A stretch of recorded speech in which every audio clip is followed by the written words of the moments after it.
Bom dia, bom dia, bom dia.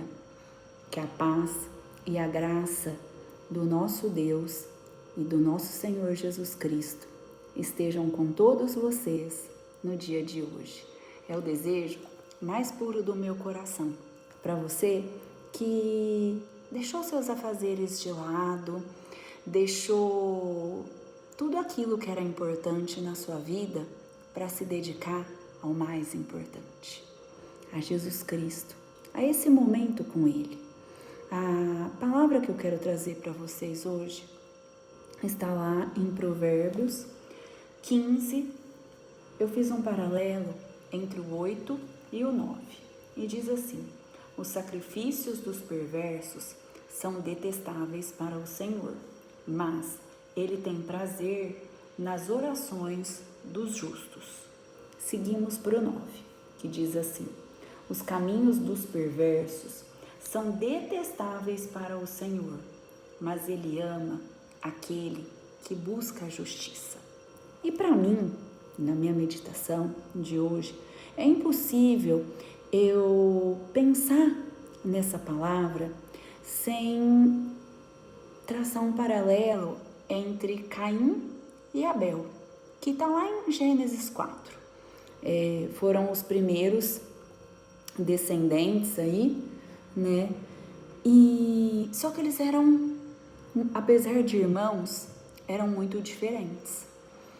Enquanto Abel era um homem reto que seguia os caminhos do bem e tinha alegria no coração, fazia as coisas não para aparecer, mas fazia as coisas por amor, por honra, por fé, por obediência.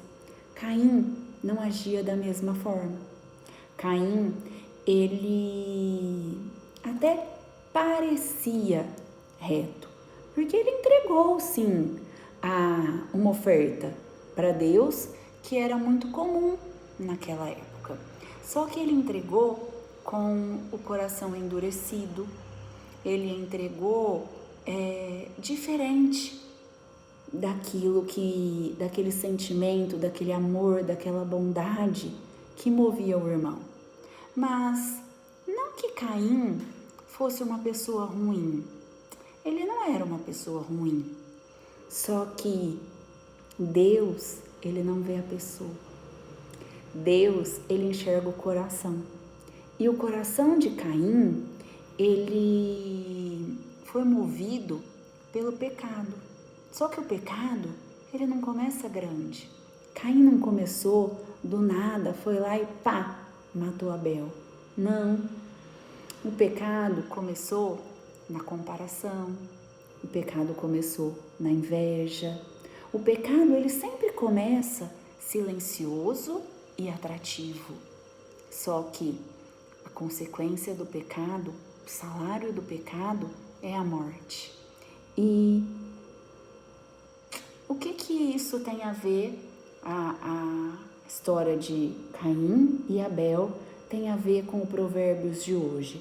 Tem a ver porque quando a gente analisa, né, a gente vê que até mesmo hoje Deus, ele não se impressiona com religiosidade.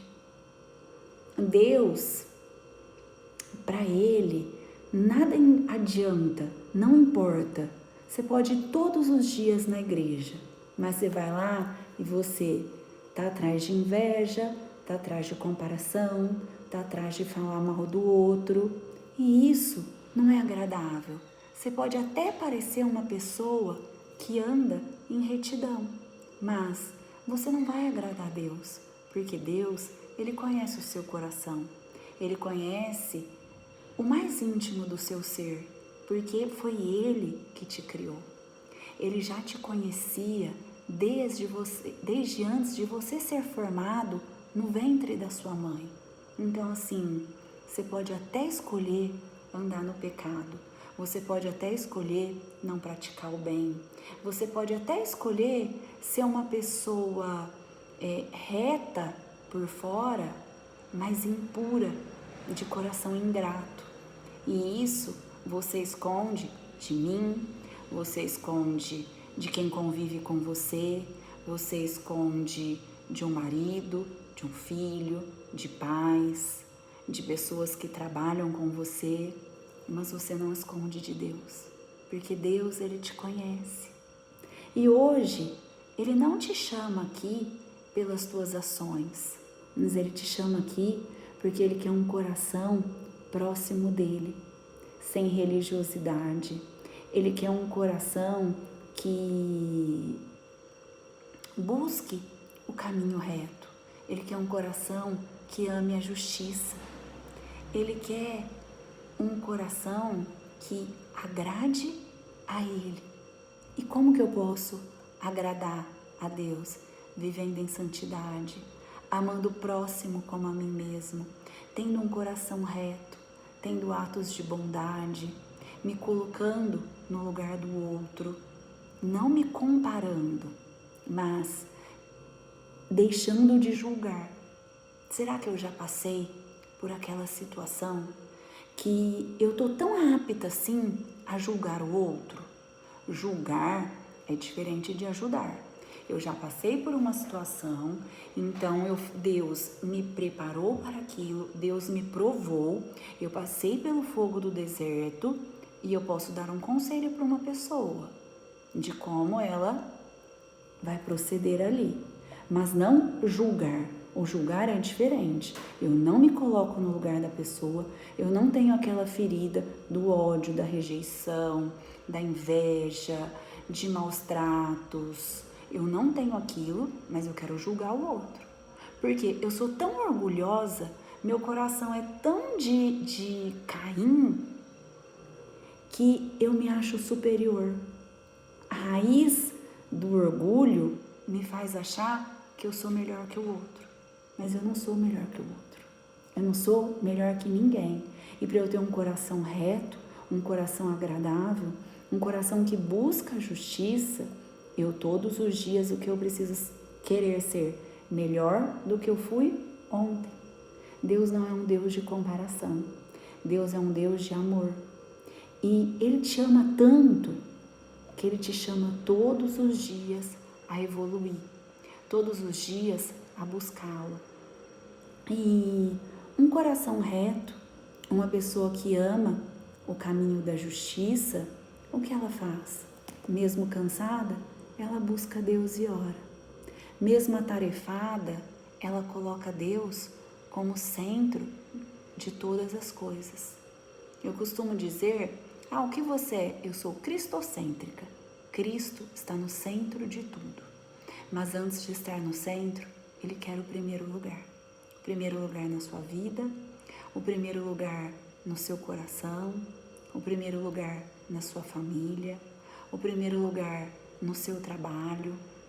Muitas vezes, por falar em trabalho, a gente reclama do lugar que trabalhamos, reclama quando somos autônomos que não temos um cliente bom, mas assim, você já chamou Cristo para ser o sócio do seu negócio hoje?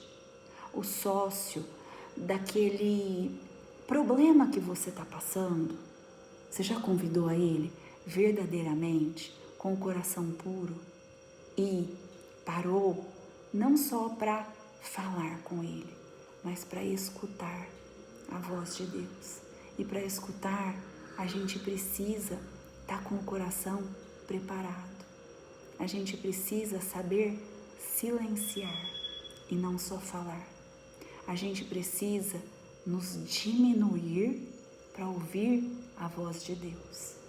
E é esse o convite que Deus faz para nós hoje.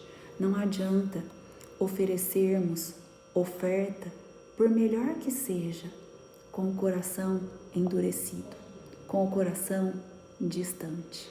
Então, que hoje você possa silenciar e entregar o seu coração a Deus para ouvir a voz dEle e cumprir a vontade dEle na sua vida. Fiquem com Deus, um beijo e um abençoado dia na presença do Deus Pai, do Deus Filho e do Deus Espírito